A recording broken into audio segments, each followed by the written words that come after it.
Good morning, everybody. Good morning, good afternoon, good evening, and a good night. I am King Pigley, your host here on Gaming Imperfectly, the most imperfect channel on YouTube. Welcome back, and if you're new to the channel, I am King Pigley, and I hope you like what you see. Guys, again, we're going to delve into Missing 411, a book series by David Paulides. Guys, I've been touching on this. There's just a phenomenal amount of people that go missing every year in North America. Some of them never found, never heard from again. And we're going to talk about one such case today, the case of Brandon Swanson. So stick around because this one is completely baffling.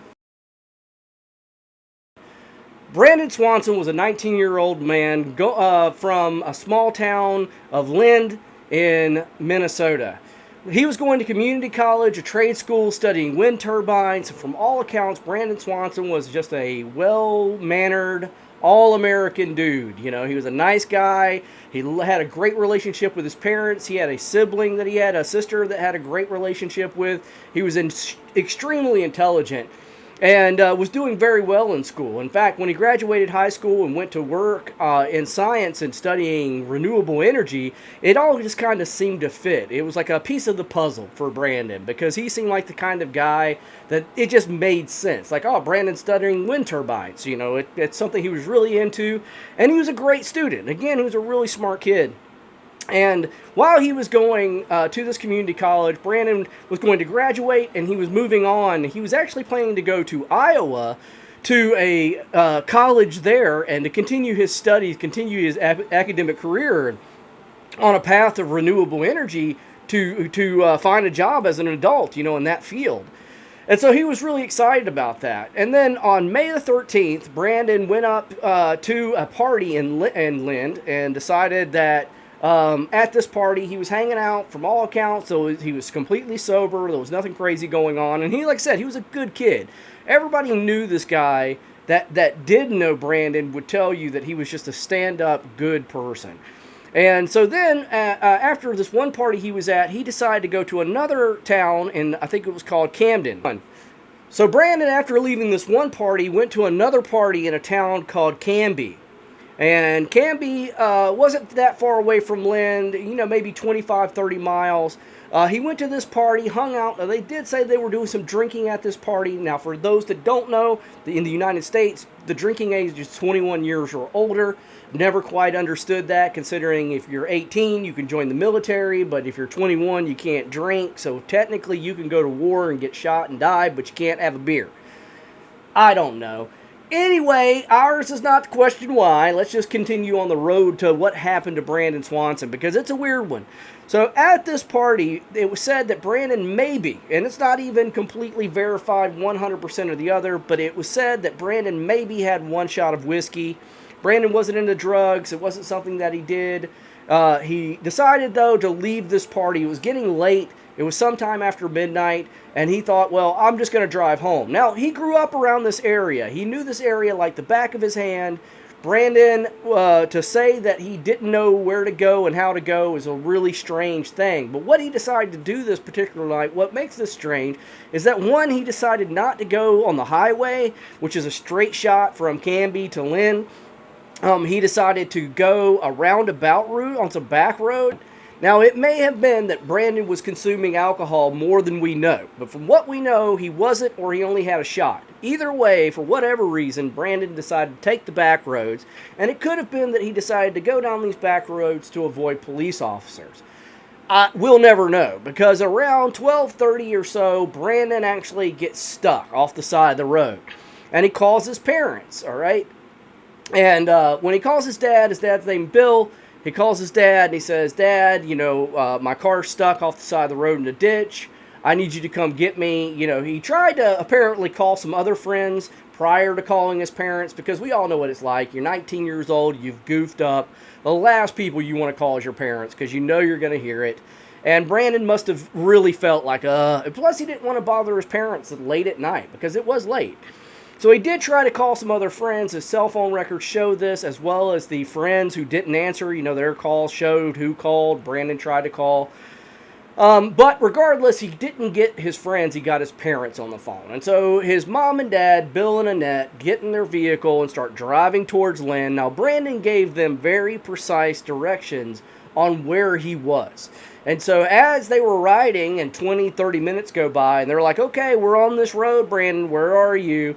You know, his dad's like, I can't see you, son. And he's like, Dad, I can't see you either. Where are you at? And he was like, look, Brandon, I'm on the road you told me to go to. I'm where you told me to be, but you're not here.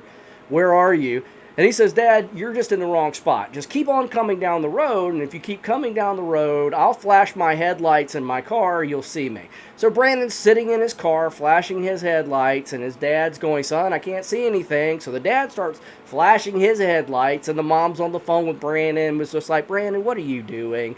And so there was a little bit of frustration between parent and child at this point in time, because Brandon thought, my parents don't know what they're doing and they're not in the right place. And of course the parents are getting frustrated with their son because, well, by this time it's 1:30 at night and they're riding around looking for their son who's stuck in the mud. And it's just a little frustrating for all parties involved. But all of a sudden, Brandon gets a little overly frustrated with his parents, and says, look, you guys don't know what's going on. You can't find me. Don't worry about it. I see the lights of Lind. I can see the lights of the city. I'll just walk to Lind and make it home. I'll go to my apartment or go to a friend's house. I'll take care of myself. Don't worry about it. And so the parents are like, no, Brandon, now look, we're out here. We'll find you. And they keep flashing their lights and heading down the road. There's no sign of Brandon, but they stay on the phone with him. His mother was actually on the phone with him while the father was driving and flashing his lights. Well, suddenly Brandon's like, no, I'm telling you, I'm just going to cut across this field. I'll cut across this open ground here, and then look, I'm heading towards these lights, and it's Lind. He was sure about that. And so as Brandon's walking, talking to his mother on the phone, suddenly Brandon says, oh, shit, and the phone goes dead. Now, what would make a 19-year-old young man yell that to his mother? Obviously, it's clear that something happened. Now, what happened, guys, is left up to interpretation. You can certainly form your own opinion. Needless to say, the parents tried to call Brandon back several times. They couldn't get any answers from him. Remember, he said he was heading towards lights, the lights of Lind. So he said. And Lind is spelled L-Y-N-D, guys, Lind. But nonetheless, they couldn't get a hold of him, and they tried, and they searched, and they looked around the area, and they drove up and down. The parents frantically looking for their son now, because this is weird. They can't, the last thing Brandon said to his mother, was pretty hardcore. Do you hear somebody say that over the phone? Would be awfully, awfully scary, especially for a parent. And so they looked, and they looked, and they looked. And finally, at about 6:30 in the morning, Brandon's dad drove his mother home, said, call the police, get them involved. I'm going to stay out and look for Brandon. He went right back out, kept driving around looking for his son in that area. They couldn't find anything. The mother contacted law enforcement. Law enforcement got involved. And first, they dragged their feet a little bit. From what is said is that they didn't, Brandon being 19, he's an adult.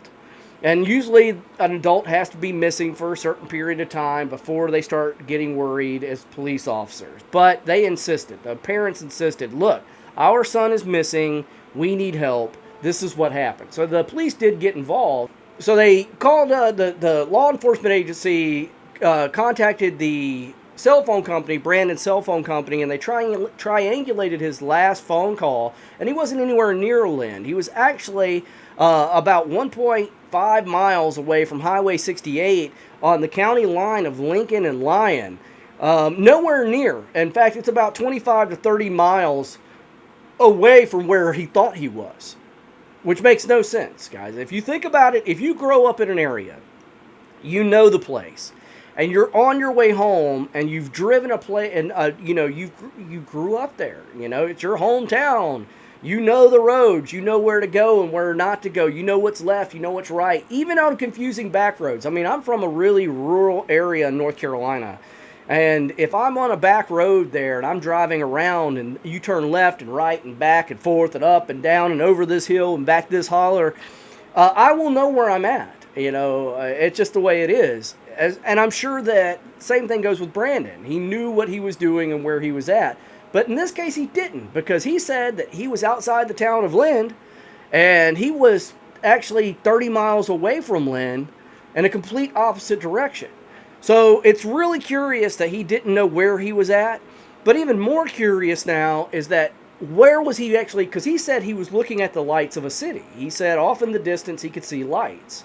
and he started walking towards those lights. So what did he see? Because there's no town near where he was walking out in. And in fact, it's very rural in itself. It's fields and farming land. It's not heading into a city anywhere in the area where his car was found. And they did find his car. The police found his car.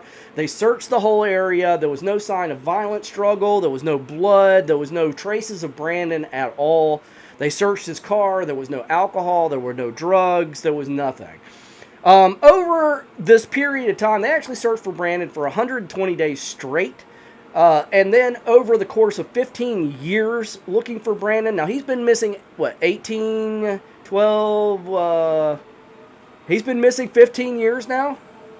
So over the course of the last 15 years, they've actually searched for Brandon almost once every year. They send a search team out in some way, shape, or form looking for him or signs of him in that area. The family still has hope of finding him. Again, he was 19 years old when he disappeared.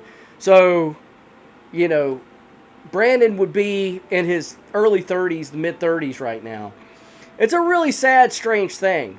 They did bring in dog teams. In fact, they ended up bringing in like 34 different dog teams looking for Brandon. And only one dog out of all the teams they ever brought in caught some scent of Brandon. And it went down to a river, to a creek. And the dog went to the creek, crossed the creek, and Brandon's scent was on the other side of the creek, but then disappeared. So that's weird in itself. I mean, that's just an oddity. First of all, that all these different dogs didn't pick up anything, but then this one dog takes his scent down to this river and then finds it on the other side of the river. So that's clear that Brandon, by this one dog's sense of smell, did come to the river and even cross the river, but then vanishes. And that was a cadaver dog, which is also really strange that, they use a cadaver dog because clearly they believe that Brandon is no longer amongst the living and that he's deceased. So they were looking for his body.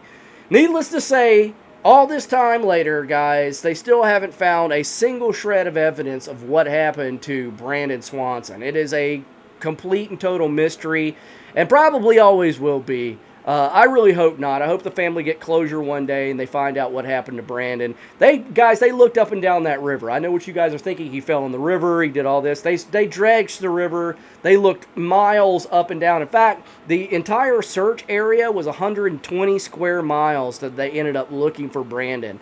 120 square miles. That's a lot of places that they looked and no sign of this kid, including this river. So it's really, really super odd.